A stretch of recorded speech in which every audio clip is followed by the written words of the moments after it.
Hello and welcome to The Hill is Always Greener, a show where four friends have chill discussions about Sonic the Hedgehog because they are old and it's the only thing that brings them pleasure anymore. I am CyberLink. I'm GameBuddy. I'm RockTheJake. And I'm Faulerro. So yeah, how are you guys doing? Any Sonic-y stuff happening this past week? Yeah, I had a little bit. I'm all caught up with the IDW Sonic graphic novels. I just finished number 10, which I think came out fairly recently. And that completes the first story arc featuring Belle, who I ended up really liking. I follow all the social media, and so I know about the characters without too many spoilers because I don't follow the single issues. But I really like her. She's very adorable. I think Evan confirmed that she has a little bit of a northern Minnesota Fargo accent, and that really comes through in the writing, and it's very charming. But without going into too many spoilers, I'm so delighted and surprised that the seemingly one-off gag of Eggman having amnesia as a helpful handyman tinkerer and being, the nice guy before snapping out of it and becoming his evil self again has had such lasting emotional consequences for multiple characters. It becomes a defining personality trait for Sonic in the Metal Virus arc to where, in so many words, people are like, Sonic, you're gonna have to take Eggman down forever.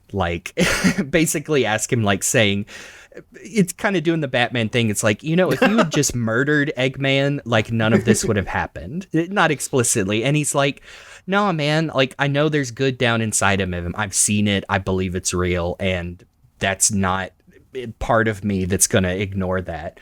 And that kind of comes back with Belle, where that is the version of Eggman she knows, and it's very emotionally damaging to learn that he's not that person anymore. So it's just, man, good stuff. Can't wait for more.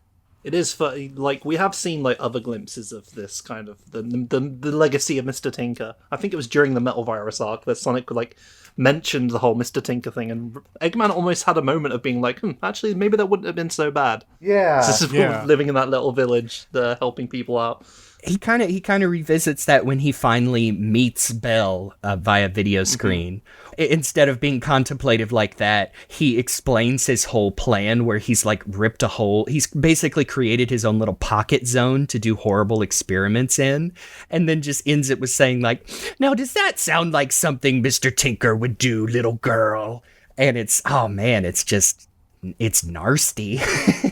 Nasty. He's a bad man, but you can tell he's doing it on purpose. Yeah. This kind of makes me wonder what the end game is for Eggman in the IDW comics, because the way you mention it, it's almost damn it, Batman, you have to kill the Joker. Yeah. Just pull the trigger, Tails. Yeah. Oh my gosh. Oh man. Be a man. Again, highly recommended. It's actually been a pretty Sonic-heavy week on my end. I did a rewatch of the live-action movie with some friends because they hadn't seen it, and that's got me all excited again for the new one, and that comes out. I got my hands on the complete series release on Blu-ray of Sonic Boom, so adding more fuel to the get every Sonic TV show on Blu-ray fire. We're halfway there. That beautiful steelbook. Oh, the steelbook is so good. Shout outs to Adam Bryce Thomas for the phenomenal artwork. I am very jealous. I have the two plain cased volumes by themselves. I wish I'd just waited for that steelbook. Man, I just can't wait for the next inevitable release. And you know what it's going to be. Triplet spawn, a throne awaits! Yeah. Single horns of a deadly fate! Yeah, if they put out Underground before they manage to re-release Sat AM, I'm going to backflip into the sun. Hey, but a lot of people will be happy. It's got its fans. But every aspect of the Sonic franchise has its fans. It does. That's a beautiful part about it. I've already accepted we're probably not going to get a re-release of the OVA anytime soon, so, I'll take what I can get at this point. And then the one last thing is that since it just got added to PlayStation Plus this month, I finally went and revisited Team Sonic Racing for the first time like since it came out. And Wow. I still wish I liked that game more than I do.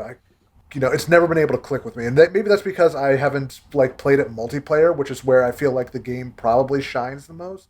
But I don't know, just something about that game. And as someone who really liked, All Stars Racing and Transformed, it feels like a step back in a lot of ways. Like, I think that the team stuff is interesting, but it doesn't feel great when you're like doing a really good job racing, but you ultimately end up losing the race because your AI teammates are just not pulling their weight.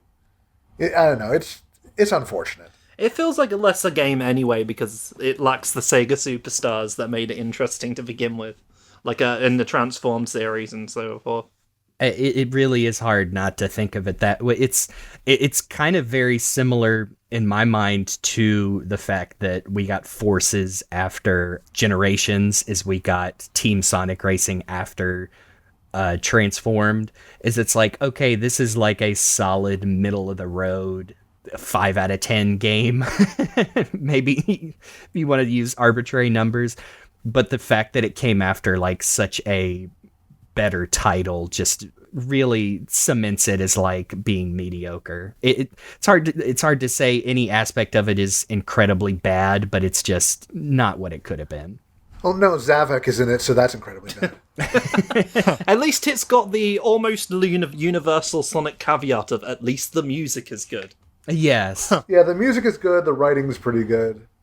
I was going to say, I think I'm warming up to Zavik because I also read the Bad Guys IDW miniseries. Yeah. Man, he's pretty cool in that. I like how he's very smarter than he looks, especially when it comes to dealing with Starline. So the Zeddy are warming up to me in that medium, at least. It's just weird how you give like boring characters a good writer and they can like take this blank slate and make something out of them. You kind of gotta make the most with what you got. Yeah. Speaking of making the most. You beat me to it.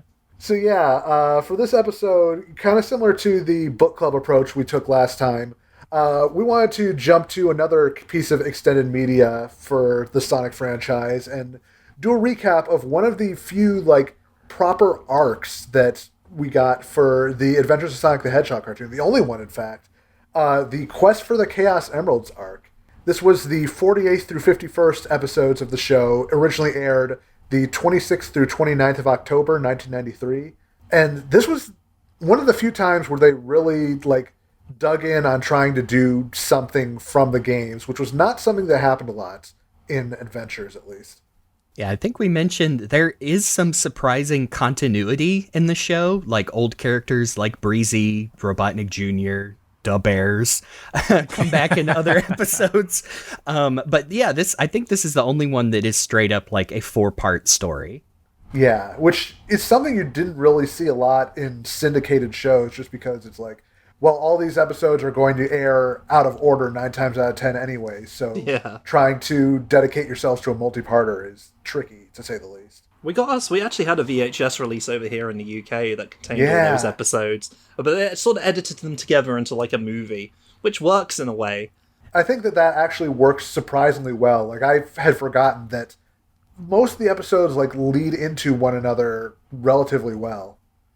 Each of the 4 episodes has a very tried and true, almost villain of the week formula. It's kind of like the classic sitcom thing of like everything has to go back to zero, even though it is a continuing story. They even do at the once the story gets started, like the same character comes in and explains what's happening, like just in case kids tune in and miss the first episode.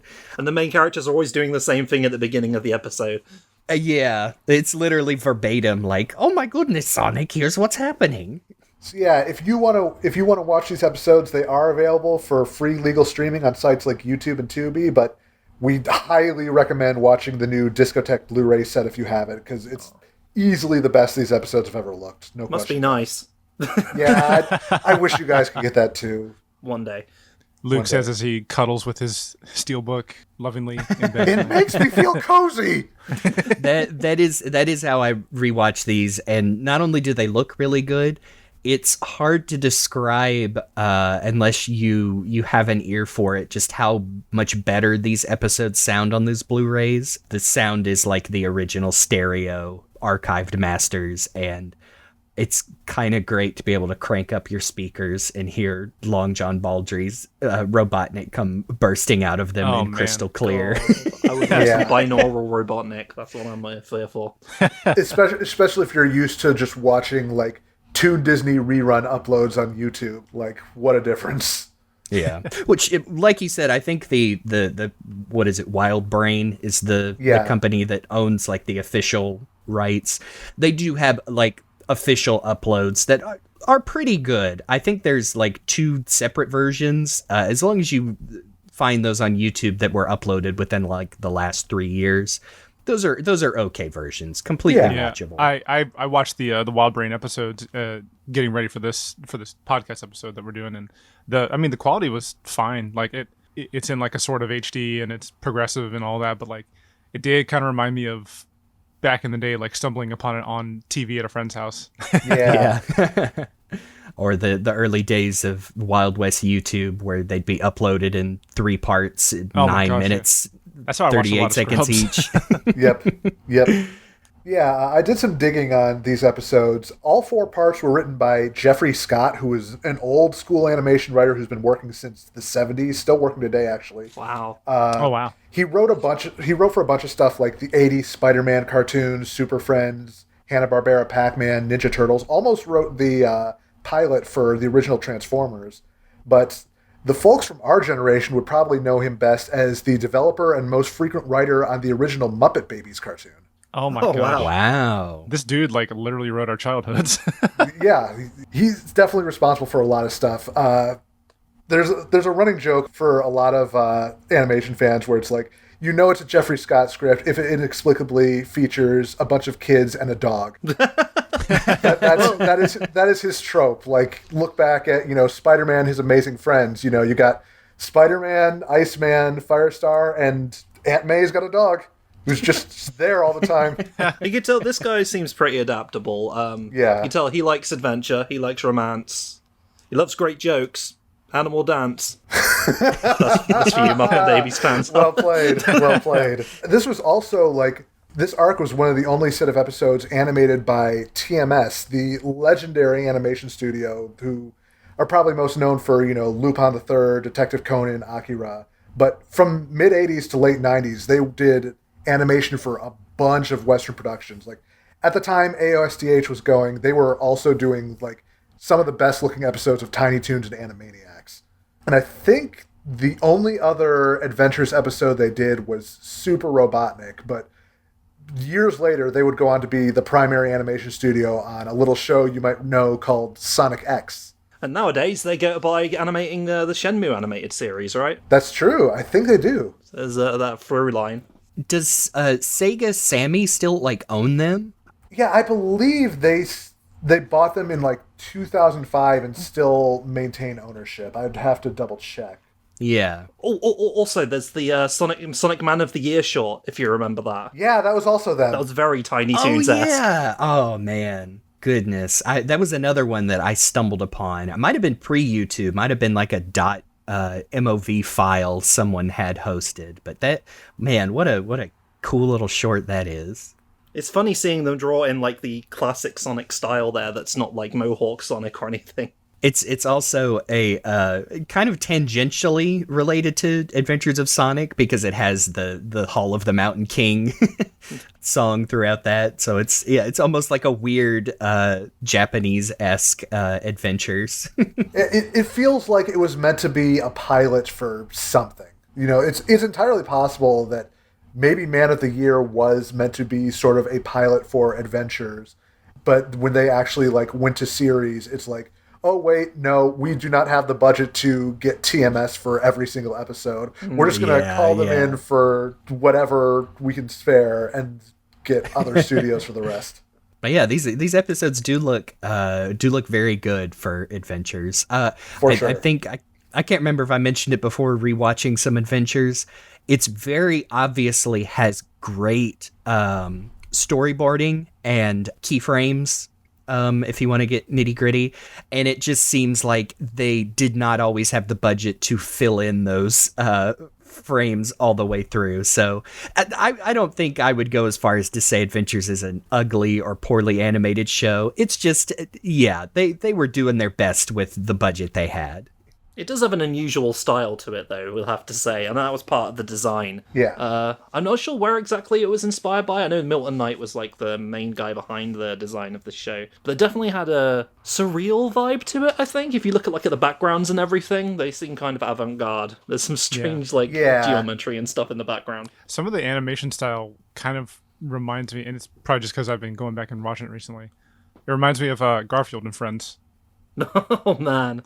I could see that. Same time period. I can kind of see what you mean. Especially the slapstick. Friends are there whenever you need them. Yeah, it is hard to like peg down the all the influences for Adventures of Sonic, because obviously there is some like Looney Tunes there, but it's also a lot of that very broad like frantic squash and stretch that you would see in like Tiny Toons and Animaniacs, and it's hard not to just say like 90s cartoons of that era. It's just weird that this show was happening, and then we also had like the non-syndicated show of what we call Sat AM, the ABC Sonic cartoon. Two different ends of the spectrum, but Jaleel White is the one sticking point between them. He is the glue that holds it together. The goo of Jaleel White sticking together. Ha, gross. Anyway, let's get into the episodes proper. So we jump into the story with the first part, Blackbot the Pirate, episode 48, with Dr. Robotnik kidnapping Professor K-Einstein, one of several very good names you're going to hear over the course of this episode. Just Gary Chalk doing his best German accent. I feel like this is like not the only German professor type character that we have in the show. If you also include Professor von Schlemmer, I don't know. They just got a thing for that sort of archetype apparently. Yeah, I did check, and apparently 6 of K-Einstein's 7 appearances were Jeffrey Scott episodes. So going back to the whole love of dogs thing, I'm going to write a very smart dog. I will write the goodest boy. Who was coerced into bad. But no, basically Dr. Robotnik has coerced K-Einstein into building him a time machine because he is after the 4 Chaos Emeralds, each of which has its own unique power. They're all green, so they're actually emeralds instead of whatever we're calling the actual ones in the game. Now I can proceed with my cleverest plan of all time, gathering the 4 most important items in the history of Mobius. The all-powerful Chaos Emeralds. With them, I will possess invisibility, invincibility, immortality, and finally, the power of life itself. With the Chaos Emeralds, no one can stop me from becoming the supreme High Robotnik. Today, Mobius. Tomorrow, the universe! Yeah, just different shapes. One of them looks like the really old look, like the top-down look for the emeralds. Yeah. Oh, yeah. It really makes me think that they at least looked at some game material for the designs, because there's the emerald shape that's pretty close to how they look now, and in like the super emeralds in Sonic 3 and Knuckles. But yeah, the top down like flat shape is there, and then there's just like a generic crystal shape, and then it gets kind of weird when we get into like the powers these are supposed to have. Yeah, the last one's kind of a glorified stalagmite. Yeah, each of the Chaos Emeralds has a unique power. One is invisibility, one's invincibility, one's immortality, and one is power over life itself. And Knuckles. It's interesting that they give them these like unique powers, because there wasn't like much to work with in terms of the Chaos Emeralds story-wise from the games, unless you follow like the early Western ideas for the Chaos Emeralds, but. Yeah, they just decided to Infinity Stone them. That's essentially what this is. Pretty much. I wonder if that was inspiration. I remember at the time, as a young child on the internet, reading lots of fanfics that would give them like elemental powers, or what was it, even early STC like arbitrarily decided at one time like the gray emerald was like the controller or something like that. Before the Master Emerald was canonized. I actually believed that for the longest time because STC was my growing up. Yeah. So during one of the Knuckles raps, at one point he says, "The Great Emerald power allows me to feel." I thought they were saying the Grey Emerald. I was like, whoa, that's canon now. Vindication at last. I'm sure, I mean, it is tempting not just to give the emeralds their own little spin, just because in the games it's like, oh, you know, they're a reward. You get to see the ending splash and do supersonic. But, I mean, in fiction, it's like, yeah, like, give them something fun to do.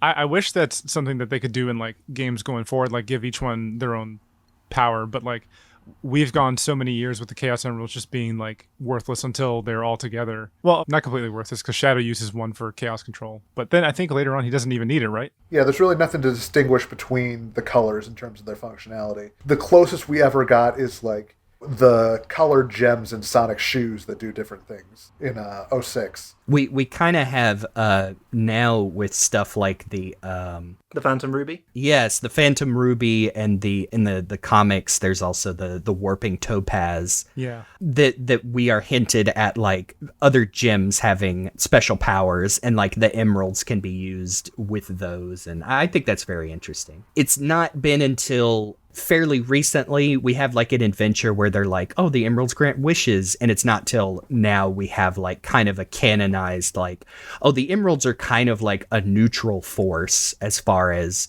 like they are not good or evil, but they have like this limitless energy in them. Meanwhile, as an STC fan, they were always evil. But we'll get into that in a future episode. Don't eat your lunch around those things. Ultimately, you know, after some heavy coercion, Kane Einstein finishes the time machine for Robotnik, and he immediately heads back to the past to start hunting down the locations where these Chaos Emeralds were last seen, because there's nobody knows where they are in the present. If that wasn't clear, it's time travel, folks. Very silly cartoon time travel. So meanwhile, in what is going to become a recurring gag in this set of episodes, Sonic is on the beach, being horny, making a passing remark at a breezy recolor who walks by. Who then walks by with her boyfriend, who is a gray-scaled Sonic man with very large muscles. We do see like an early sample of Sonic's motivations in the we were just briefly talking about the episode where he's seduced, quote unquote, by a female character, and we're seeing like, yeah, Sonic likes ladies a lot in this show. Yeah. Oh yeah. It is hard not to just see it as like another one of those Looney Tune, you know, goofy things like, well, of course, the silly boy and blah blah blah. Very kind of Tex Avery. Yeah. Sonic's ogling is interrupted by the arrival of Kane Einstein, who informs of Robotnik's plot and gives him a set of atomic relativity boots that he can use to run through the time stream Flash style. I feel like that's pretty much the only way that really makes sense for Sonic to time travel. They get into some other methods in later episodes, but if you're going to have Sonic run back in time, he needs to literally run back in time. Yeah, I definitely like the shoes mechanic the most in all four of these episodes. Because it just makes the most sense to me. I didn't even realize that, yeah, the shoes make so much sense, like harnessing Sonic's speed, and then the other episodes he's just riding on like some kind of board and it's not using his own speed at all. Yeah. Well, that's kind of silly. The boogie board is my least favorite because I'm just like, I feel like that'll just break super easy. And I mean, I know like I know that like the shoes later on in this first episode get like tore up, but like I feel like the shoes are, even though things happen to them in these episodes, I still feel like they're the most secure function and secure way of time travel, whereas like he gets a boogie board and he gets like a time traveling skateboard, which I like the skateboard, but they just wanted to give him more progressively extreme cool things to ride to travel through time. That's what it is. Yeah. I wonder if somewhere deep down, if they weren't like hoping and praying and crossing their fingers that they'd make toys out of all those things too. yeah. Yeah, I could definitely see that. Please, God, we need the residuals. That just makes me sad that we didn't get toys. Yeah. Sonic on his new time-traveling skateboard. Buy it now at Toys R Us. So Sonic puts on the shoes, immediately runs back after Robotnik. Some really good shots of like Sonic running through the time stream, putting that TMS money to work. Yeah, speaking of psychedelic backgrounds. Yeah, for sure. I have to imagine that the sequence of him running around the world to run back in time is a direct like homage to Richard Donner's Superman. Yep. I was thinking that when I was watching it, yeah. And when they're actually in the time stream, it just gives me like, oh man, I actually had it on the tip of my tongue. What's the name of that cartoon show with the kid and the dog and they travel through time? Peabody and Sherman. There's the one. Again with dogs. Yeah, I definitely I definitely get that vibe as well. So Robotnik and his crew arrive first on the ship of one Blackbeard the pirate, who is literally just the Sonic-y version of Blackbeard, like not even changing the name or anything. I know, it feels a little weak compared to at least the other episodes kind of try to pun up the names a little bit. Yeah, it's just Blackbeard. Without quite as much terrifying backstory though. You gotta think that must be just like the most generic pirate name that a kid might recognize. Maybe. For sure. That's not copyrighted in some way. Exactly, and he inexplicably knows how to use nunchucks and captains his entire ship by himself. Because he's just that good a pirate, I guess. This pro-Blackbeard propaganda is kind of worrying me. So this is where Oda got all the ideas for making Blackbeard super OP in One Piece. Oh. I didn't even have to look this up because I just immediately recognized that is Jim Burns as the voice of Blackbeard, because the voice of like Dr. Light from the original Mega Man cartoon, Inferno from Beast Wars. I'm like, no, I immediately picked this up because that's just his thrust voice with a slight accent from Beast Machines. My ears would be like, yep, yeah, that's it. No one steps foot on Blackbeard's ship uninvited and stays in one piece. So he's a very cool, capable pirate until Robotnik just whips out a gun and shoots him with it. Yeah, his robo-transmogrifier ray, which is totally not a roboticizer. Yeah, this really sets off some dubious ethics near the end of this episode, because he's transforming this flesh and blood man creature into a badnik.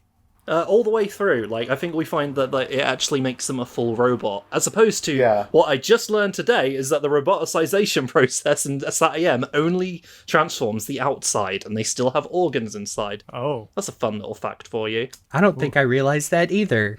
I just saw a tweet about that earlier. Apparently Ben Hurst mentioned that, and that apparently there's a certain awareness for the people who've been roboticized. I need to lay down for a second. Worth pointing out in this fun episode where we talk about a silly cartoon. I mean, honestly, they do a pretty good job of making Robotnik himself come off as a fair threat in this episode, at least beginning, even if Scratch and Grounder aren't. Every once in a while, like, they'll do all these scenes where Robotnik is actually fairly confident, shows off all of his, evil and everything. Things go relatively well, and then they just have to inexplicably put in a shot of him slipping on a puddle so that they don't make him too sinister or too competent. Robotnik has a great line that says, I'm surrounded by defective circuitry. That's I had to write that down because I was like, that's so good. And it goes without saying, like, the absolute delight of going back to rewatch these episodes is John Baldry as Robotnik. Oh, just one of the most perfect. Passionate, like, tone perfect. Oh man, he's one of the best. You can tell that he is having a blast every moment of playing Robotnik. I could listen to it all day. The silliest bottom tier episodes, you're at least going to get some good Robotnik. And like arguably in these 4 episodes, and probably a lot of Adventures of Sonic, like as far as story structure goes, the real protagonist, at least for these 4 episodes, is Robotnik, and the antagonist is Sonic. Yeah, he just shows up to foil everything. We follow Robotnik the most. Adventures of Ivor Robotnik. That's the show I'm after. That's the spin-off we never got. Oh man, that'd be kind of fun. Actually, for sure. I really like this is about the time when Sonic and Tails show up and they have their requisite fight with Robotnik, Scratch and Grounder. I really like kind of the extended series of cannonball gags they do with Sonic and the Badniks. Like, there's a lot of really good slapstick and really good Robotnik expression work. You know, once again, putting that animation to use.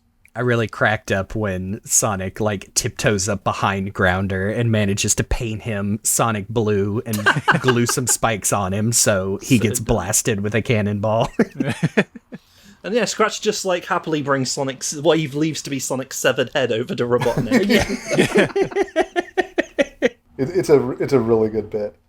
Blackbot manages to get Sonic and Tails to walk the plank, and Robotnik uses his robo-transmogrifier to turn a whale into a robot that eats them, which immediately gives me Clanker from Banjo-Kazooie vibes. Yes, that's just me.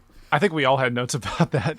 The music that follows, which, you know, I understand was just based on, like, a sea shanty, but man, sounds like some Grant Kirkhope Banjo-Kazooie music. For sure. Yeah, I also wrote down that it sounded like the music from, like, just the whole beach level of Banjo-Kazooie.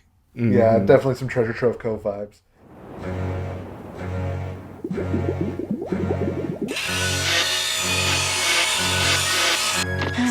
Whoa, I'm overheating. Looks like you won't be cutting us out of this robo whale. There must be some way out of here. And there it is. Follow that cable. There's a gag I like here a lot as well, where Blackbot shows Robotnik the way to where the treasure is. And, you know, at first you see the image of the map, and it's just a big X in the middle of the sea, and you're like, well, that's kind of lazy. They couldn't even draw an island or anything. No, they cut later, and it's just an island shaped like a big X. I love that. I love that it's just a giant X. That's a really good gag. And it's not just like a sandy X. Like, there's vegetation and there's like some detail put in there, but it is an island. And yeah, I love it. I think this is also where Scratch and Grounder are repairing the ship after their little skirmish with Sonic, but they're out of boards. And so they argue who should tell Robotnik that they're out of boards. Well, I'm not telling Robotnik we've got nothing to patch the hole with. You tell him. You're his favorite robot. Oh, no, I'm not telling him. He likes you best. You tell him. You're right. He does like me best. He won't get upset when I tell him. I really did not see it coming that Robotnik, instead of getting mad, nails Scratch to the hole in the ship. And I feel like they went out of their way to position his body in a way that it looks like he's not crucified because he gets him through both hands and both feet. And it's very much a very extreme image of, you know, he's a robot, so it's okay. Yeah. This would be two instances in the cartoon where Scratch could potentially have got crucified. But we'll get to the Roman part later. Yeah. I like that when they pull him off, they still give him a limp for the next few scenes. I know, yeah. Yeah, it was kind of sad. It's like, oh my goodness. I was like, dang, Robotnik programmed these robots to feel pain. Yes. years before Nier Automata would really dive in deep on Scratch and Grounder is where the ethics of robotics came to light for the first time. This was always Asimov's vision. And we didn't even need any sexy thigh highs on Scratch to get to that point. No, but I want them anyway. Yeah. There's a free fan art idea for everybody. Oh, gosh. Yeah, Scratch and Grounder, 2B and 9S. Make it happen. Thankfully, getting swallowed by a robo-whale does not really deter Sonic and Tails, as they just kind of rearrange its computer control circuits, which really seems like it should render the whale brain dead. And it's really dark when you actually consider, you know, the implications of where it used to, like, what it used to be. Yeah, if you try actually thinking about the realism here, you're gonna be lost. I know, but I can't help it. You know what? This whale has more functionality now. He at least seems to be in a better mood. We eventually get to the island, and X marks the spot. Yep. Because there's an X on this X island. Okay, I had one question about a visual gag they do before they find the treasure chest, is that Robotnik mentions that the island is booby-trapped, and then he himself falls into some kind of trap and then comes out of it with, like... Yeah, it was the decoy that Sonic and Tails set when they found the chest first because they dug under. Is the joke that Robotnik gets feathers put on him so he looks like a booby bird? Because there's a weird, like, he's he has like feathers glued to his head and had like his clothes ripped off. It was a really weird gag that I did not understand. I wasn't sure. The only note I wrote down here was that the decoy turns Robotnik into some sort of weird bird thing that is probably someone's fetish. Okay, yeah, that comes back in a later episode. Like, what's the joke? That's the joke. It's funny, right? Okay, I'm glad I wasn't the only one confused by that. Yeah. Maybe something got lost in like the translation from like storyboard to animation from writing. But yeah, Sonic and Tails get out the chest, but Robotnik and his goons are immediately upon them, and they open the chest only to see that, oh no, the chest is empty. Where's the Emerald of Invisibility? Hint, hint, hint, hint. And Sonic's like, oh, I get it. And basically just says, okay, Robotnik, bury me alive. I'm sure this will work out fine. Sonic grabs the emerald, and there's a fun fight scene where Invisible Sonic fights off Robotnik and the Bandits. Like, there's some good visual humor of just the scratch and grounder getting messed up in the most absurd ways from an invisible opponent. I like animated sequences where they have fun with stuff like that. And speaking of very fun animated sequences, I think it's when they first find the X, Robotnik comes up onto it, and the animation goes into overdrive when with the squash and stretch on his face when he's saying, "At last, the Chaos Emerald of Invisibility is mine." Yeah. His face like is just Play-Doh, and he just like, that alone for me was like the highlight of the episode, just his face contorting in all those ways. We've had a few instances of that sort of thing throughout the show, like in the episode we watched just recently where with Breezy, there's that part where he's like, "It's working! My sneaky underhanded scheme is working!" His face is just like wobbling all over the place as he pronounces his vowels. I never would have thought I'd say the words Adventures of Sonic the Hedgehog Sakuga, but here we are. Sakuga. It's It's not for cool fighting scenes, it's for Robotnik's face entirely. Exactly. You want to put that money where it's going to go to the best use. Yeah. But yeah, Robotnik ultimately beats Sonic by, throwing sand in his eye. Actually, I forgot to mention that Sonic literally tears Blackbot to pieces, which again, when you consider that he used to be flesh and blood, that's real dark. He's fine now. This was a man with his own thoughts and inner life, and now he's gone. If this was the SAT-AM version, then there would be blood and all sorts of... We've confirmed that it would be the darkest scene in all of the Sonic. Like a brainstem poking out of the... Oh my gosh. Metal bucket head there. There would be if this was Archie, there would be 2 or 3 issues on Sonic just kind of left to cope and whether he's truly a hero or not because he took a life. And then Tommy the fucking turtle shows up and asks, "Why are you so sad, Sonic? My best friend who I've known my whole life?" I'm sure we'll talk about that someday. Yeah, Robotnik gets the emerald, turns invisible, and then he steals Sonic's boots, rips them up, and escapes via the time machine. So Sonic pulls a Back to the Future 2 Doc Brown, leaves a note inside the chest for Professor K-9 to find, somehow being like, oh yeah, this buried chest in the middle of nowhere will somehow find its way to my scientist friend hundreds of years in the future, and he'll know to send me back an extra pair of shoes.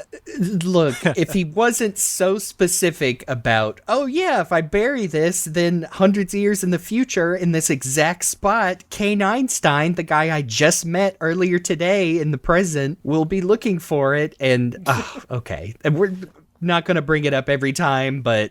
I like to think that K-9 was a smart enough dude to be like, okay, Sonic's gone, I better go to that island to find out whether or not he needs my help. Oh, look, he needs me to send back the boots. I'm not sure how I'm going to, but there they are. It's a cartoon. It's okay, I set the shoes on autopilot. Don't ask how that works. Autopilot. Gee, I sure hope someone was fired for that blunder. We are the geniuses at work right now. We give ourselves a little bit of leeway, as these are the only episodes with a continuity story. True. And I'm just saying, Sonic's time travel logic doesn't hold up to scrutiny. I'm just saying, there's a much better Sonic time travel story. This is not Sonic in the Fourth Dimension by any stretch of the imagination. Well, probably leading into the next episode, we can just say a wizard did it. Yeah. Basically, Sonic uses the new shoes, catches up to Robotnik in the time stream, takes back the emerald, and buries it again. So it's fine. And by the way, his costume means that Sonic the Time Cop is canon now. So Yeah. That's what I thought of when I saw him. Yeah. And of course, we have to end the episode on the obligatory Sonic Says segment. To quote one of the greatest musical artists of our time, kids don't play with too many knives. Come on. I legitimately thought of that when I saw that. I read a note about it. I appreciate telling kids don't play with knives, but I don't know how many kids are going to have encounters with, like, ancient pirate swords in their day-to-day lives. Yeah, the setup is Little Tails here straight up just asks Blackbot, said, dude, can I play with your sword? And responsible pirate Blackbot is like, no. Get away from me, kids, you bother me. And then Sonic has to tie it into, well, kids, there's knives around your house and don't use one without permission. Meanwhile, kids are like, I hadn't thought about knives. You brought that into my head. There probably are knives in my house. So we jump into the second episode, and we're immediately into Robotnik, Scratch, and Grounder traveling back in time to the Middle Ages to retrieve the Chaos Emerald of Invincibility. And their first stop is to meet with Merlinx the Wizard. Another very good pun, I appreciate. Haha. For being supposedly the greatest wizard in the land, he's got some issues with some of his spells. They're funny little rhymes that go awry almost every time. Eye of Newt, an ounce of Sprite, send to us a great big night. It's magic. Ooh. Yeah, Merlinx refuses to give Robotnik the emerald, but after a little coercion, ultimately he hands it over. Ultimately, though, Robotnik can't actually use it because it's only the king is allowed to use the powers of the emerald or can access them.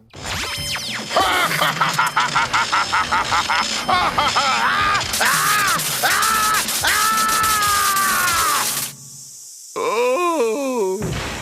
I've tried to tell you, holding the emerald is only half of the spell. In order to gain invincibility, you have to become king. King? Of what? Why, king of the Hound table, of course. Remember that, folks, because it comes back later, but not in the way you'd think. Yeah. I appreciate that the first thing Robotnik does is like, I'm invincible now, Scratch, Grounder, shoot me. I want to test it. You dumbbots absolutely destroy me. Grounder has Grounder's like the Swiss Army knife of Badnik, so he's got like a little chest compartment with the laser. Scratch just has like a laser pistol on him that he pulls out multiple times. I'm like, dang, Scratch keeps that thing on him. He's always strapped. Scratch is packing heat. But yeah, I love the clip of their blasting Robotnik, who thinks he's invincible, and his like, voice. Haha! Oh shit! So I took that scene as like the emerald worked for like only a little bit, but like you have to be the king for it to work indefinitely. Oh, I just took it as like almost the laser blast was almost like slowly heating him up, and then he realized it was hurting him very badly. Scrambled eggs. It's like when you accidentally like get a paper cut or something and you don't realize it hurts until you look at it and become aware of the fact that, you got cut somewhere along the line. This is going to hurt right now. Yeah. Oh, this isn't so bad. So jump back to the future. Sonic is once again being beach horny. Yeah, he's bothering a girl who has buried herself up to the neck in sand. And then later it's realized that she's an octopus. So we realize that Sonic is horny. He's just not tentacles horny. Oh. Well, everyone has their preferences. I'm sure there's a segment of the fan base that will easily disagree with that, but... I know. Well, it kind of goes back to, what was it, the second episode Breezy shows up in. She's like all gung-ho and is in love with Sonic, and he's like, yeah, but babe, you're a robot. And it's like, damn, Sonic, you're so vanilla. Well, he watched that episode of Futurama and he found out the dangers of falling in love with a robot. Yeah. Sonic is not a monster. That's a shame. But of course, we're going to get, like, if we ever have an episode about that, there's going to be like a Sonic says, like, no one wants to have your weird fetishes thrust upon them. That's no good. Meanwhile, in alternate universe, Sonic Adventure Sonic's going, keep your fetish away from me. You joke about this, but Kiryu literally said like this exact thing, and I think Yakuza 0. I'm just thinking of the baby, the baby's side mission. Oh man. Yeah. It's like, Oh man. Kiryu's a cool guy because he was like, when he realized what it was going on, he was like, you know what, this isn't my scene. This is not my scene. You guys have your fun. There is that perfect frame that gets passed around Twitter, especially from the Kiwami update, where it's the guy, you know, in the diaper stand-up's like, Let's pacify this bitch. and the look on Kiryu's face is just like, oh boy, this is... it's like resignation. It's not that he has to fight these guys, it's just like, I guess this is happening now. yeah. Oh yeah, this is happening. What am I supposed to learn from this experience? So yeah, after Sonic gets hog-blocked by Dr. Kane Einstein again, he's immediately off running back through time to the Middle Ages. Which, by the way, like I had to like rewind it a couple times, and Kane Einstein definitely says invisibility. Whoops. Yes, multiple characters either jokingly or by mistake call this one, which is invincibility, invisibility, and they just didn't roll it back. Just makes me think of a Decap Attack line where Max Decap had to say a big speech, and it was like, "You fool! I am Max Decap. I am invisible." Love that one. Sonic goes back to the Middle Ages, and he arrives at the castle of King Arthur of the Hound Table, because of course, They're dogs. Jeffrey Scott loves his dogs. They meet Arthur's daughter, Princess Gwendolyn, who takes her back to her father, who reveals that his Knights of the Hound Table are getting their butts handed to them by the evil, bloated knight. Robotnik is handily taking down all of these knights because why would you bring a sword to a gunfight, I guess? They're looking for a hero with the will to fight the knight. Also, great.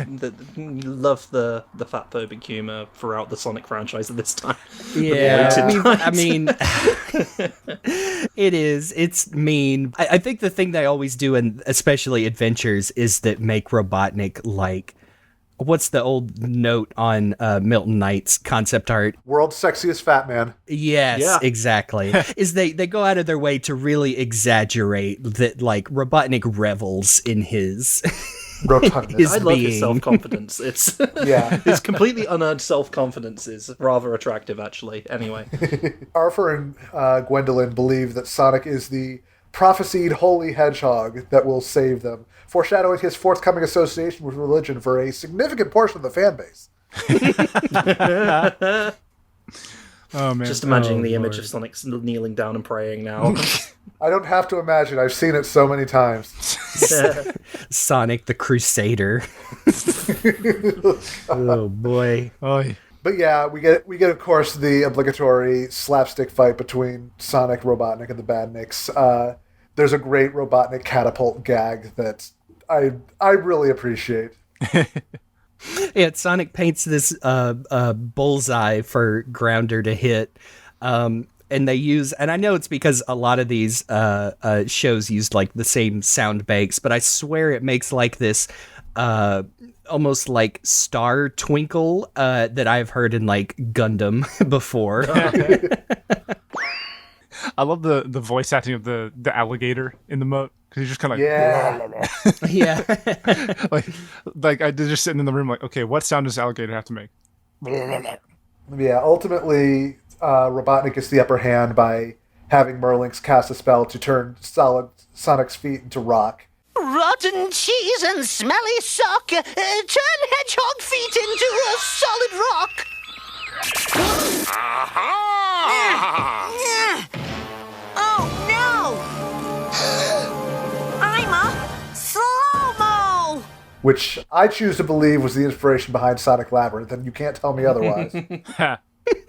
The way The way Sonic reacts to this is he goes, "Oh no, I'm a slow-mo." And the first thing I thought of was the complete failure 4Kids dub of Tokyo Mew Mew.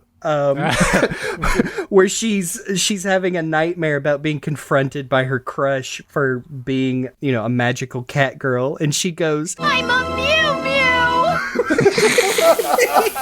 and I don't know why, that's what I thought. So, Sonic, having lost his feed, basically wishes he was dead, which leads Robotnik to easily, take him and Tails captive and throw them in the dungeon. That's all it takes to make Sonic succumb to despair in this show, apparently. Yep. Is to lose his speed. So Robotnik has officially usurped the crown, so now the Emerald of Invincibility has kicked in, and he's got, a super ripped muscle man bod now. Freaking Buffbotnik. He has the power! Yeah.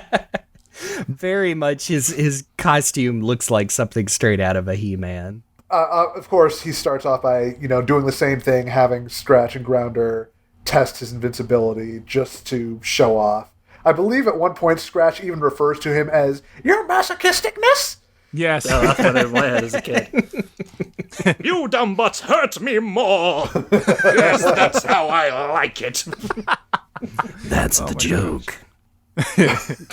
So for those of us who watch wrestling, how soon until one of the wrestlers in AEW comes out in this specific Buffbotnik costume? Man, if only. We've already had Sans Undertale, so... Yeah, I was going to say, Kenny Omega comes out with this Robotnik singlet and a huge mustache. If anyone was going to do it, it's going to be Kenny Omega. Oh, for sure. It was a really funny moment, actually, because of the main announcer, Excalibur, was like, Kenny Omega summoning the power of Sans Undertale. And Jim Ross, seasoned announcer of 50 years. And then it was like, what in the hell is this? My God. One of us needs to just tweet the picture of Buff Robotnik at Kenny Omega, just with the caption, "Please make this happen."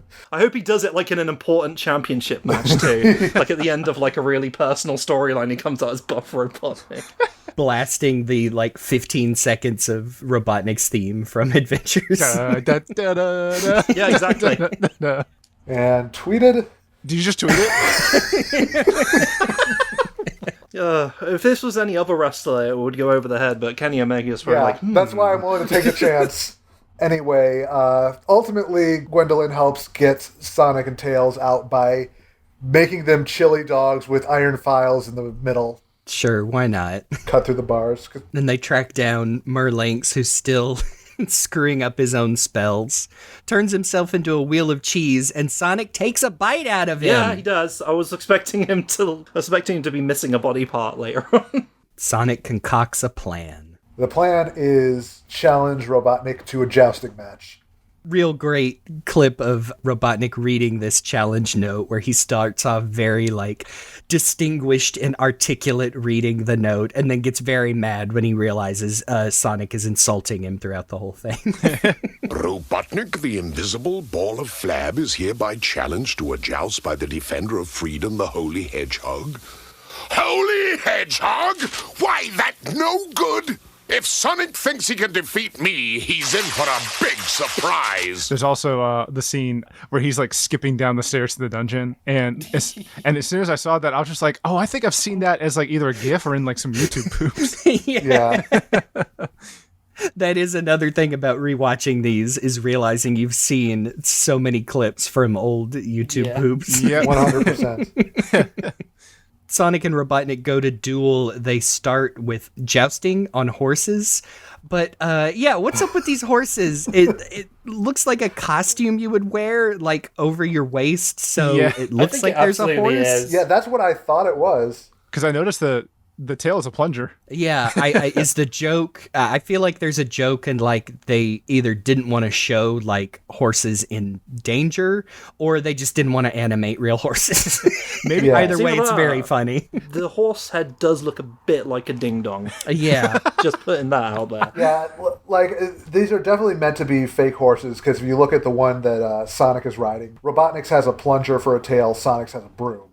So Yeah, I thought that might have been the joke is like, oh, Robotnik's too big for a horse. But yeah, Sonic also has a fake horse. So I like the bit of comedic timing where Sonic spin dash splits Robotnik's lance in two and goes, What are you gonna do without your lance, Robotnik?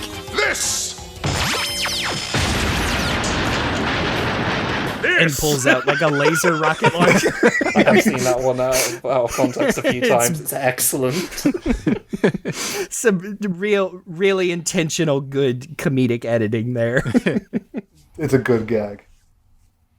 There's a lot of, I know I keep like bringing them up, but there's like a lot of really good Botnik lines. And I think before this match, there was one that I loved where I think it's either he's talking to Scratcher Grounder and he says, "When I want your opinion, I'll give it to you." That's, oh, yeah. that is such a good line. I love it. Ultimately, Robotnik loses the duel because Sonic manages to grow a cactus inexplicably that knocks his helmet off. And Tails gets out the emerald, and somehow Tails just is able to utilize it to become invincible, which suggests to me that Tails is actually the true king of the Hound table, and Arthur's a imposter, a charlatan, if you will. Ah, yes. Robotnik doesn't realize the emerald's gone, still thinks it's invincible, gets very quickly proven wrong and left in his underwear because underwear humor. They like to put him in his underwear a lot. Then the Badniks get beaten up by Turbo Tails. Yeah. Sonic ends up putting Robotnik and the Badniks back in the time machine and sending them off further into the past. Seems like a bad idea regardless of the intent. Especially considering what happens in the next episode. Yeah. What it comes down to is like Sonic is actually giving Robotnik a second chance more often than not, which seems irrelevant to our previous discussion, but anyway. Yeah. I don't know if it's out of the ingrained belief that sapient creatures are inherently good in the Adventures of Sonic the Hedgehog. Ultimately, he leaves the emerald back with Arthur, heads back to the future. And we cap off on As Sonic Says, where Sonic says, "Don't swim alone or you'll get eaten by a shark." That's essentially what the message is boiled down to. So the last note that I have for this episode, I want to share because mostly I just want to see if there's anybody out there who gets the reference I'm about to say, so we can share in this serotonin experience. The lion in the gladiator ring that Robotnik and crew get sent to, the face and especially the hair makes the lion look like the yelling kid from the animated show Hysteria. Oh my god, it does look like Cloud Kiddington. My man! Robotnik ends up back in the Roman Colosseum, or I don't know, the Moman Colosseum, because... Mobius. Exactly. This is one of the instances where they explicitly start exactly where the last one left off instead of, having like a transitional thing along the way. Robotnik, Scratch and Grounder barely escape getting executed by Robotnik's own ancestor, Julius Robotnicus. Gives the thumbs down and everything. I do love that Robotnik's like, "We're saved! It is my ancestor!" And just turns out he's got the exact same demeanor as Robotnik. No, chill. Nope. Thankfully, they escape to their time machine and travel back to ancient Moby-Gypt, which I love that. Meanwhile, Sonic is once again being horny on the beach because it's a gag now. Yeah, he calls this girl a beach bunny, but she looks more like a possum. Yeah. Like a possum or a mouse. I mean, beach bunny is just a general term, but you'd think, like, in that case, they would actually make it a bunny. Yeah. Right. So yeah, same scenario. Sonic strikes out, hog blocked by K9 Stein. Now he gets a time-traveling boogie board instead of a pair of shoes. So now Tails can just ride instead of being dragged along. At this point in the third episode of this, with the beach, it started to cement in my head that we were just like a few steps away from K9 Stein being Old Man Owl, and I really wanted that. Everybody winds up back in ancient Moby-Gypt, where Robotnik and crew come across Sonic's ancestor, which might be my favorite of the naming puns, Masonic the Hedgehog. There he is, Masonic the Hedgehog, the fastest bricklayer in all of Moby-Gypt. According to history, on this very day, Masonic will meet Penelope and fall in love. Love? Gag me with a piston. I really like how all the characters are really swallowing their syllables to say Moby-Gypt to make the word pun work. That it's Egypt, but on Mobius. Exactly. Get it, kids? I really want to believe that chili dogs existed in ancient Egypt because of this episode. So Robotnik reveals his whole plan here to get rid of Sonic is to find his ancestor, Masonic, and keep him from meeting Sonic's great, etc., grandmother, Penelope, who is selling chili dogs in the town square.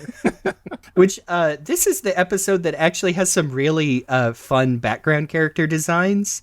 A lot in Adventures, you get like random Mobians that are blobs with faces, but here they actually went out of their way to draw some like funny animal characters. And Penelope has a really cute design. Yeah. She's like a pink hedgehog, but she's not a breezy recolor, and she doesn't look like Sonic. Yeah, meanwhile, we get a look at Sonic's family tree that reminds me a lot of that Ken Penders Draws Knuckles lineage image that goes around every so often with all the heads. I remember that. It's just 20 red echidnas, and yet Sonic's ancestors just 20 blue hedgehogs.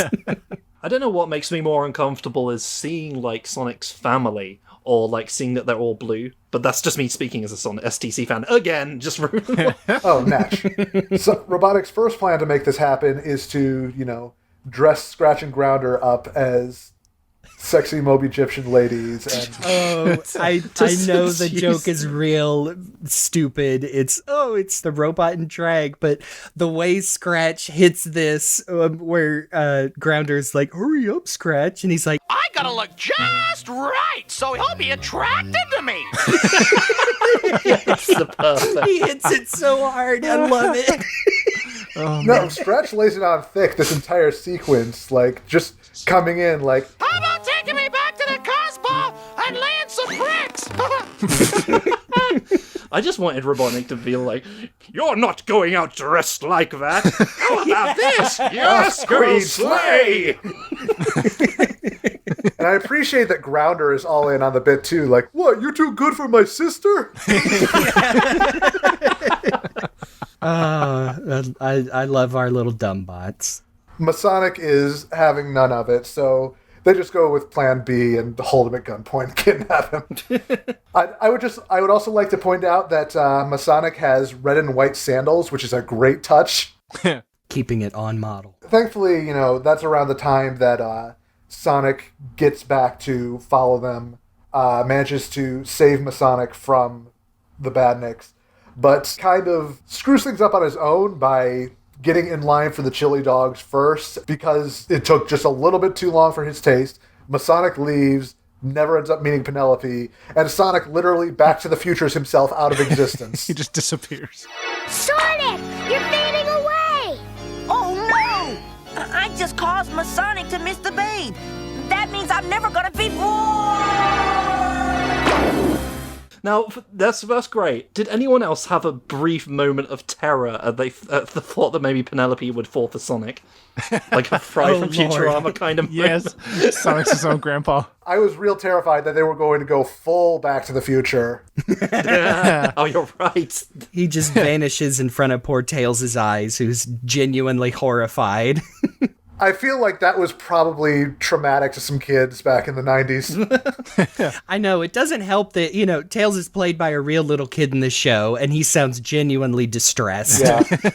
Like, to his credit, though, there's only a few seconds of STC Tails going, I wish Sonic was here. What would Sonic do? And then, thankfully, he's immediately like, I know exactly how to fix this, and knocks out Masonic's falafel, sends him back to the chili dog stand. I like that touch where Masonic says, forget this, I'm getting a falafel. My falafel. And Tails restores the fact that those two are going to bone, so that's cool. Yep. Canonical proof that two characters in a Sonic the Hedgehog cartoon have banged, and you can't tell us otherwise. Literally impossible. I mean, that brings Sonic back, right? That's what brings him back from non-existence. He's like, whoa, what happened? It's like, you literally did not exist for those moments. That's fun to think about. He was literally like, where did I go? And I really don't want to think about the answer to that question too much. It was really hot, and there was a lot of screaming and yelling. I was gonna say, I met the devil, Tails. He's ready for me someday. Oh my god. Sonic just falls to his knees and starts praying immediately. Oh my gosh. Robotnik and company go with Plan C, kidnap the Pharaoh of Moby Egypt, tickle torture him. It's not the only instance of that we've seen in this show. No. It seemed like the go-to for some cartoons. Like, oh, how can we make a torture joke? But it's not torture. Wink.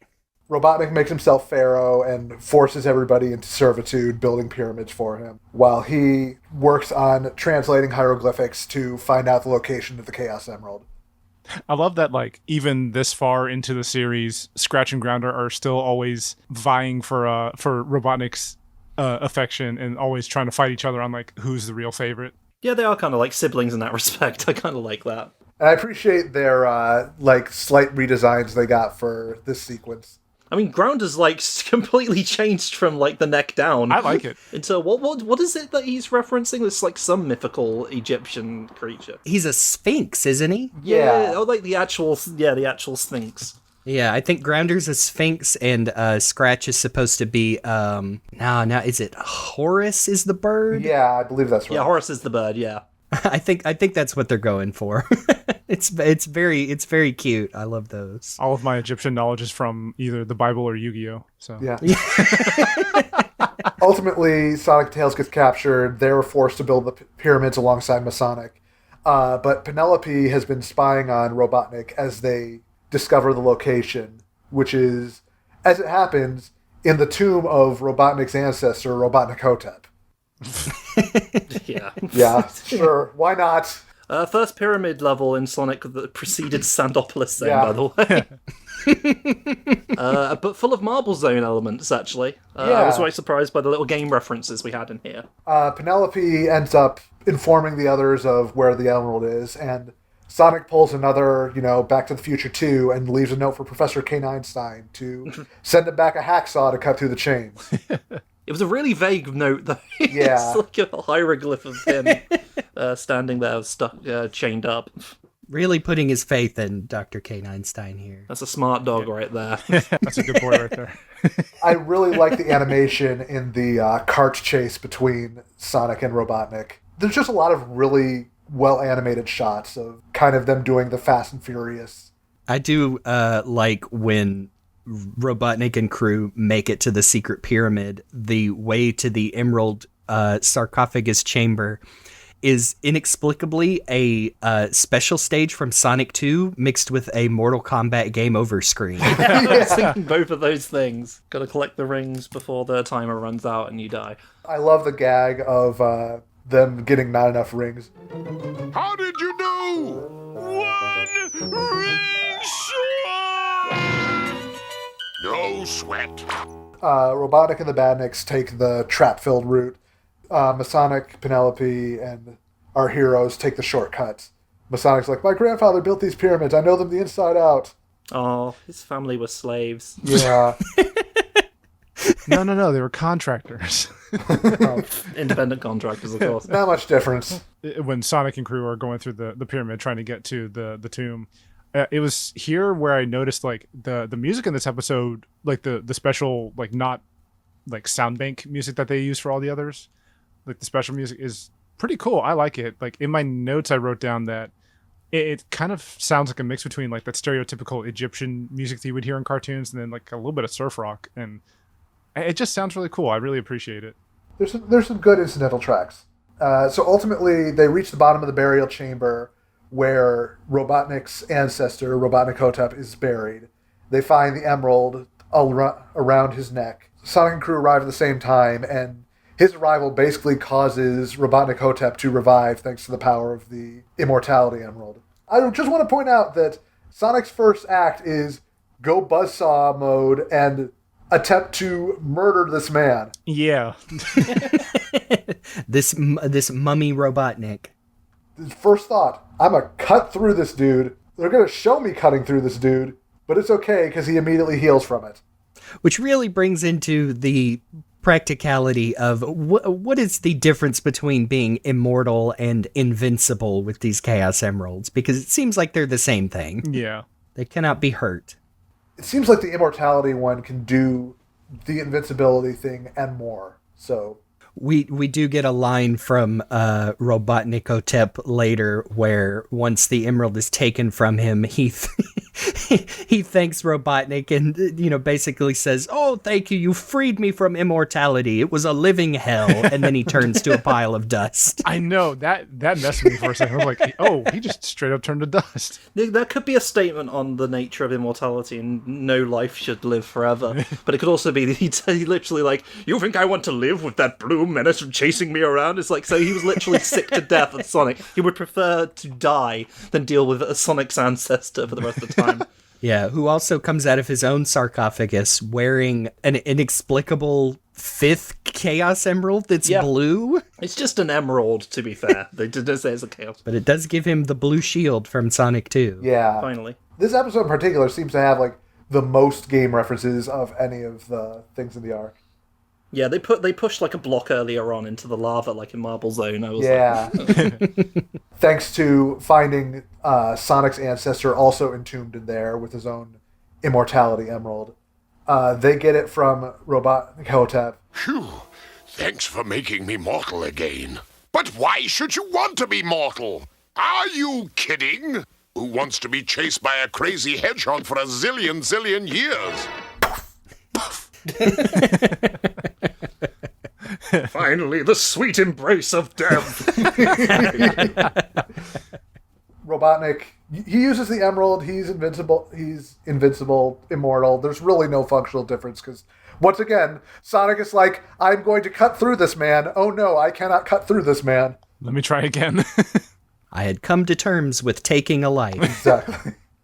But that's when his ancestor gives him the gem that gives him the blue shield. And he gets the emerald, mummifies Robotnik and crew, sends them through a time warp again. Masonic and Penelope get married, ensuring the timeline's safety. Sonic and crew head back to the present while committing one last act of vandalism on Robotnik's Sphinx, no doubt further changing the timeline for the foreseeable future. Just completely wrecking the time stream in every possible way. It's fine. It's fine. It's okay. Also, speaking of that Sphinx that he defaces and makes better, in my opinion, I just want to make a general like animation note that I love that. And, I don't think it's really a thing anymore in modern cartoons, but in older cartoons like that, you can tell when something's moved because it's brighter than the background. Yep, you can recognize the cell against the painted background. I forgot to mention earlier that is Kathy Westlook, Spike from My Little Pony, as the voice of Penelope. Oh, wow. Just further connection between MLP and Sonic, of course. Yep. It never ends. And, of course, we end with our Sonic Says segment, which is wear proper safety equipment and also time travel is not real. We were talking, it sounds irrelevant, but like before we were talking about how like we were trying to adjust to early on in Sonic Adventure, we were adjusting to the idea that Tails was like a genius now, super smart and capable of things. This sort of stuff drives it home for me because we were seeing Tails in the cartoon was a dumbass. He was constantly getting himself into danger. He's just a very stupid little kid. Like every week he's up to something that nearly risks his life. He wants to play with swords. He wants to drive and skateboard in the middle of a busy road. He's like... He wants to smoke. Yeah, he wants to smoke and drink. Oh, boy.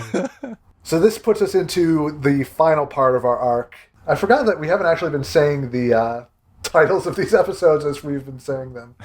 Blackbot the Pirate, Knights of the Hound Table, Robotnik's Pyramid Scheme, which is probably the best title. Yeah. And then this last part, Prehistoric Sonic, which picks up right where the last one left off with Robotnik and his baddies unmummifying themselves as they have been sent back to Mobius War 1, I guess. Yeah. MW1. Inexplicably being attacked by, like, the Red Baron. It's good to know that, there are these such horrible atrocities happening in Sonic's history as well. Them just happen to mirror ours. Yeah. Gives a lot of rich history to the world of Mobius. Yeah, rich, terrible history. Yeah. These are the sort of things Sonic should be going in time to fix, actually. You're not wrong. So they managed to narrowly escape getting crushed by a tank, and Robotnik immediately puts them on a course to pick up the last emerald, which will give them the power to imbue anything with life. And Scratch inexplicably wants to be turned into a live chicken, which I'm not sure really is advantageous over, being a robot. Maybe I'm wrong in that. It's like the first bit of like character development for him, I think. It's like, I can't speak from experience, but I would think that, being a robot and having that extra durability might be a little more advantageous, especially given how things tend to go for real chickens. I've had time to think about it, and I want a soul! I want to feel my heart beating behind layers of flesh. I do like Grounder's line, though. Yeah, and I can be a real whatever I am. Self-actualization through Chaos Emeralds! Well, he has that throwaway line of the tank possibly being his ancestor. Which I love. I love that. Isn't Ground like the actual Grounder from the game, like based on a mole? I think this one is quite a bit of its own thing. I think so. Grounder in Adventures seems to be modeled mostly after like a butt with treads. Yeah. The ultimate mode of transportation. Gas powered. Whoa. Someday everyone will be driving mobile butts. Yeah, then you'll be really hauling ass. Welcome to The Butt is Always Greener. I hope it's not. That's, You might want to get that checked out. We jump back to the future once again. Sonic is literally playing volleyball with actual beach bunnies this time. And we've come full circle, folks. And he is the blue ball. And they look like little Babs bunnies, kind of, I think. And once again, Professor Kane Einstein's like, Sonic, stop being horny. You have to Chaos Emerald define. And this time they do so on a time travel skateboard. The boogie board wasn't extreme enough, I guess. I like the skateboard better.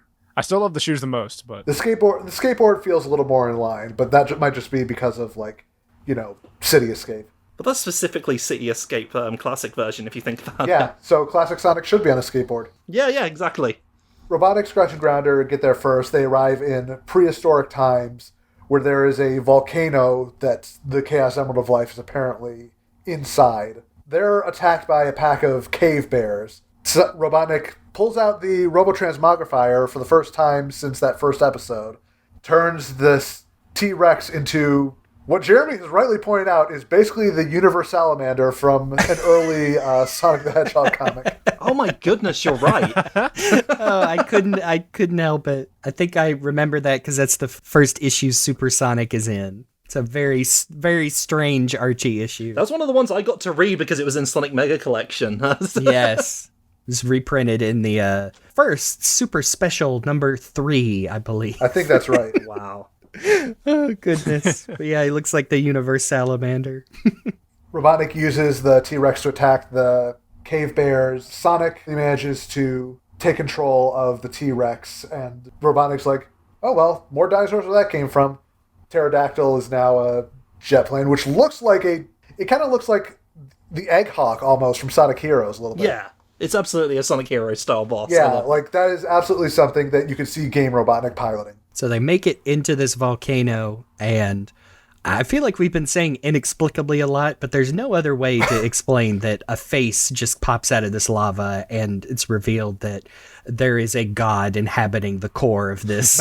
Magma the volcano god. What a nicely animated god as well. Yeah. I was really surprised by this. It was really sounded out of place with the rest of the design. What does it say about me that the first thing I see when this guy pops up is like, Megatox? I'm surprised you're the one who thought of that. That certainly didn't come to mind for me. That's TC fan. I know. I'm just as surprised as you.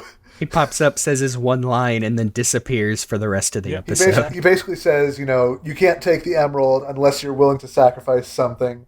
And, there's the typical bit of, what are you going to sacrifice? What can you possibly stand to lose? And I love Robotnik's face so much at the realization. I want to make that the next big meme. It's so good. He is stone cold in this part. He just drops the poor Badniks in there. And then Scratch and Grounder died. Actually, it's a good thing that Scratch didn't become a real chicken, because that would have been horrible. Which I only just now realized that the Chaos Emerald in the volcano is like a crystal that's grown in it. Yeah. So it's almost like a proto-emerald. Maybe that's why it has the power of all creation. The original. God, that makes sense. Like the primordial soup kind of emerald. Like kind of like that. I love how, how much glee Robotnik takes in dropping Scratch and Grounder too. Like Sonic and company show up and surround him, and he's like, "Oh no, you've got me. I guess I'd better put my hands up."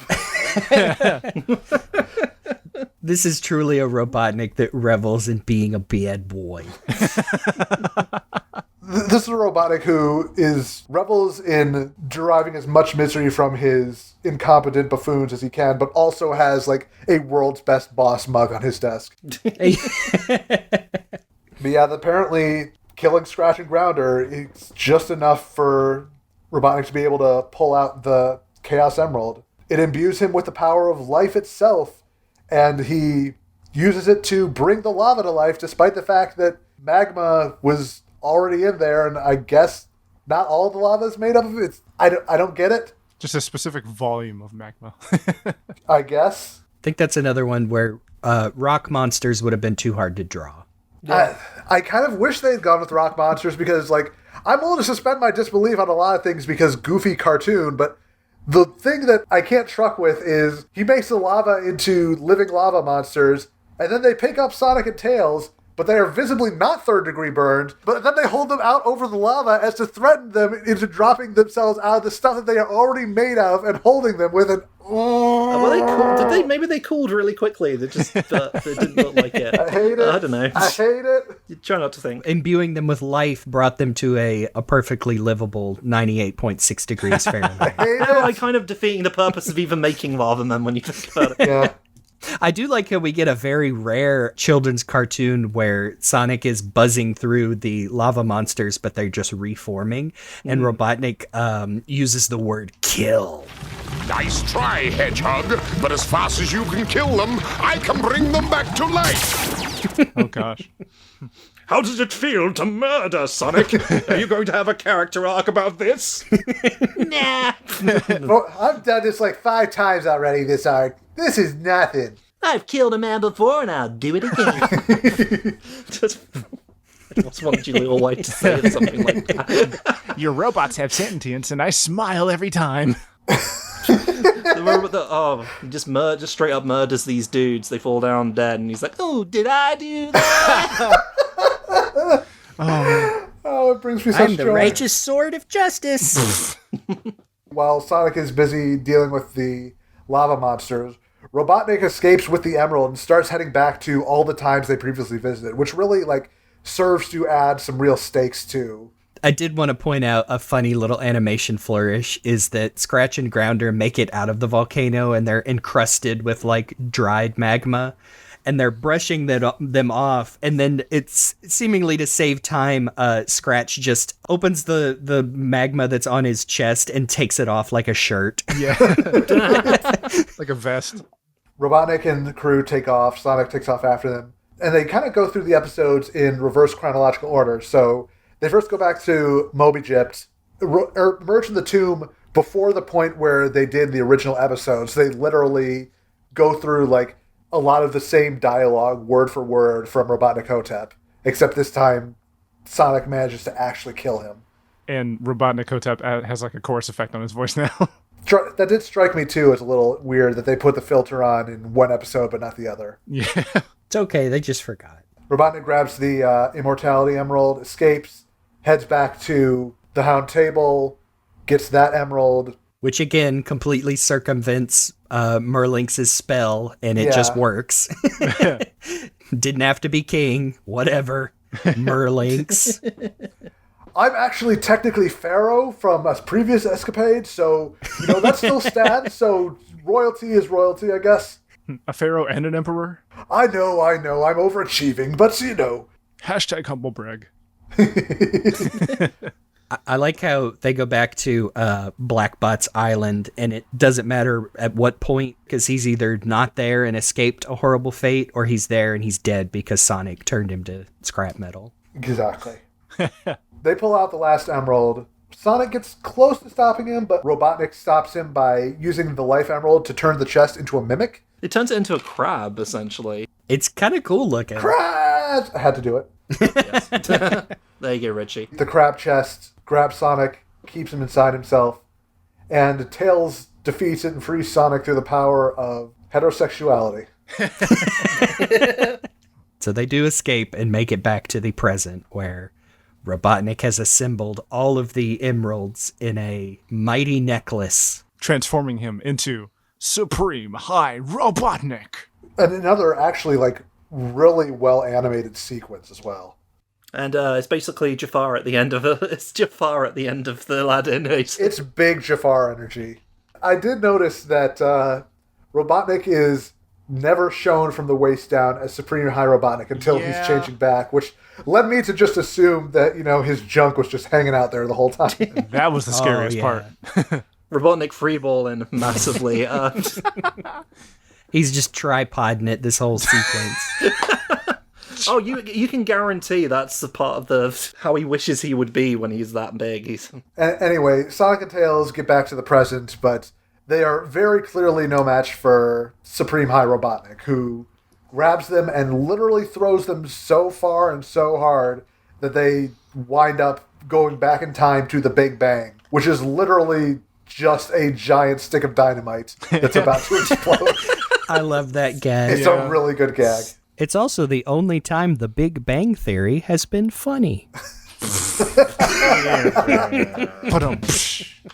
is a really silly cartoon. Yes, it is. But that's why it's just I sort of what appreciate drives it. that point home. I like it. Thankfully, they narrowly managed to escape using the time skateboard.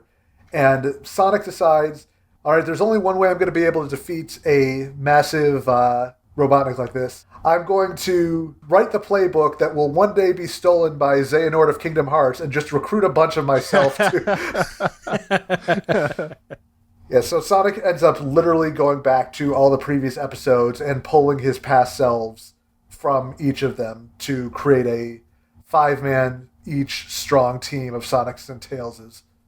Which, again, is almost certainly going to end up doing irreparable damage to the space-time continuum, but... It's fine. It's fine. There's nothing simple and clean about this plan. Oh my goodness. Oh my. How long were you sitting on that Like one? a minute.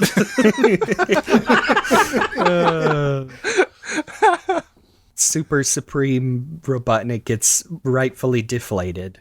He basically gets a chance to use all of his emeralds in some form or another, but thankfully Sonics have more or less a counter to every single possible permutation. So they manage to take him down, steal the emeralds off his neck, and mercifully we get to see that, yes, he does actually have skull and crossbone boxers on. Technically speaking, all of these Sonics are on skateboards, which is wrong, but again, a more coherent time travel than Kingdom Hearts, so I'm willing to let it slide. Oh yeah, I didn't even notice that. You're right. The one thing that we're missing, and since they did throw in so many little references to the games, I kind of wish we could have gotten an animated little Supersonic in some form. Oh, Yeah. I think the closest we ever got before Sonic X would do the real thing was, the last episode of Sad AM with the Power Stones. But man, it would have been so cool and adorable to see a little Supersonic in Adventures. Yeah. Honestly, with the extent of the extent of Sonic's powers from the game we got in this arc seems to be the shield. Yeah. Slightly lower scale. It's fine. I'll take it. I really like once Robotnik has been defeated and he's laying on the ground. I think he gets hit one more time, or I think it's just He shrinks down and then falls into the hole made by his own cratered collapse. yeah. We've been talking about how Baldry is just amazing as Robotnik, and it's fun to get to hear the rare instance of Robotnik speaking in a higher register. I hate those hedgehogs. Yeah. Because it sounds like him, but it almost sounds like a completely different character, and it's fun. But yeah, Sonic hands back the emeralds to the other Sonics, sends them back on Robotnik's time machine, being like, okay, return all these to where they're supposed to be, then destroy the time machine afterwards. Things theoretically set back to the status quo, but I still feel like, given all the mucking with the time machine, things should be pretty irreparably damaged right now. Sonic trusting all of his ancestors to have the integrity not to succumb to the temptation of unlimited power. And we leave off on our final Sonic Says, where he says, be careful with electronic devices or you might be electrocuted by a time machine. See, I almost took this as some corpo overlord saying to put this in so kids don't get it in their head that they have a right to repair their own electronics. It's also like, Tails, I can't believe you're there trying to fix that machine. You don't have that ability. And you never will. You dumb idiot. You foolish child. Oh, man. So what did we learn? I learned that I still like this cartoon. It's pretty fun. same. We learned that this is actually like probably one of the better stretches of episodes of this cartoon, and definitely worth watching if you just want some goofy fun. But also go read Sonic in the Fourth Dimension if you want an actually good Sonic time travel story. True. I've got a copy of that here. But like Luke said, if you want some Adventures of Sonic Sakuga, there's a couple good episodes of that. I do really like Adventures of Sonic Hedgehog. I think like of all the shows, it was one of the ones that got it like the closest to Sonic in terms of like, you know, the spirit, the game, the nature of the games. And at least they try to put stuff from the games in it sometimes. With varying results. It's no Super Mario Bros. Super Show trying to fit every like power up from the games, but and sound effect from the games, but there's an attempt. Like, the modern shows obviously are much closer to the games because I think Sega has much more oversight, and also they are doing much more, like, kind of direct adaptations of game material. But I think that Adventures is the cartoon that I have most come to appreciate more and more as time goes on. I have kind of flip-flopped on which of the two main cartoons I find it easier to go back to. Like, Sat AM is good in its own right, but I think I appreciate the stuff from that the comics did with the Sat AM universe more than the original show, because I think that first season of Sat AM is pretty solid, especially, you know, the handful of VHSs I had as a kid had all season 1 episodes, but man, that show kind of falls apart in season 2. And, you know, you talk about silly humor in Adventures being hard to go back to. I think that the silly humor in Sat AM is like the hardest to go back to because they just kind of throw it in there for... Yeah, it's a little out of place. What if a character was French? Yeah, exactly. And what if we did an entire episode based on him and his robot girlfriend? What if Sonic and Antoine were roommates? That's a legitimate episode of everyone's favorite dramatic show of Sonic. But, you know, not dogging too much on Sat AM, but just saying, like, going back to these Adventures episodes, it was so much easier to just say, like, oh yeah, this is the silly Sonic show, and it's still pretty fun. Yeah. It helped like establish like various concepts that would actually end up being a part of Sonic. Like, I think both shows were doing the chili dogs thing, Yes. but this is the one where like Robotnik has 2 sidekicks, bumbling sidekicks, and they're going to be the guys beside him throughout the show, and that's kind of like a recurring thing now in Sonic. Yeah, that's been, you know, going on with like Slate and Dingo, Deco and Boko, and finally, you know, kind of settling on Orbot and Cubot for all future media. Mm-hmm. It's consistently one of my favorite aspects of Dr. Eggman is his lackeys. Yeah. I think Eggman, Robotnik, whichever version is best when he has someone to play off of. Yes. As menacing as he was, I think that Robotnik was not able to play off, you know, Snively and Cluck as well as some of the other Robotniks have off of their more comedic sidekicks. It's extra funny when it's literally robots that Robotnik or Eggman has made with his own 2 hands. Yeah. So any frustrations are like him manifesting his own shortcomings. Yeah. It's actually interesting seeing like these little character moments of Scratch and Gander throughout this arc that never really led to anything, but they were fun anyway. Yeah, I guess that more or less brings us to the end of this episode. It's been fun revisiting this cartoon, and I hope that this has encouraged all of you to go watch these episodes and maybe check out a few others while you're at it. It's a very accessible show. You can easily find free legal ways to watch it, so go check that out if you get a chance. You can find me at CyberLink420 on Twitter, and of course subscribe to Sonic F Series on YouTube, the series we all work on together. Yeah, you can find me on Twitter at GreatJobJeremy. That's GR and the number 8. You can find me on Twitter, Instagram, and YouTube under RockTheJake. And you can find me all in all sorts of places, including Twitter at Faulerro. That's Faulerro. Double RO. I wish I had a little jingle like Demon Tomato Dave does with his one. It's so good. I need to get that down pat. Well, that's something for a future episode. And speaking of future episodes, we're mixing things up again for our next one.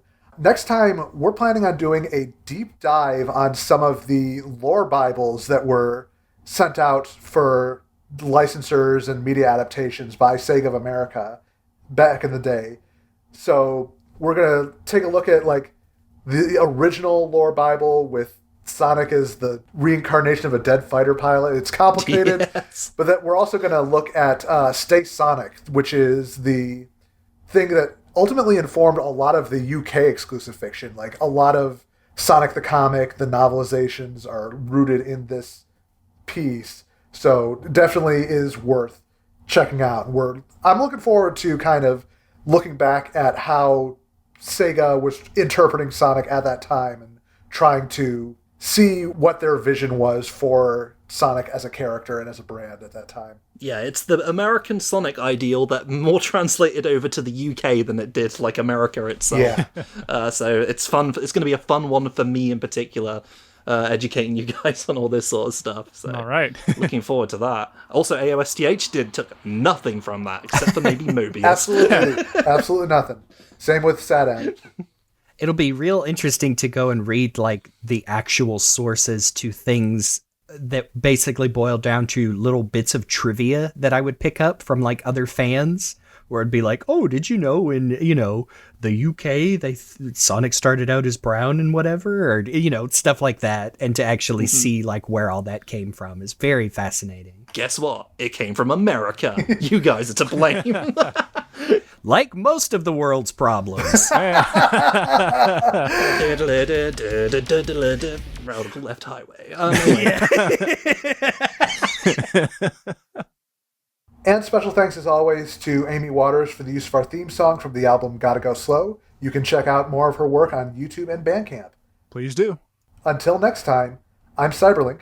I'm GameBuddy. I'm RockTheJake. And I'm Faulerro, and the tip is, always buy new shoes in the afternoon after your feet have expanded. Words to live by.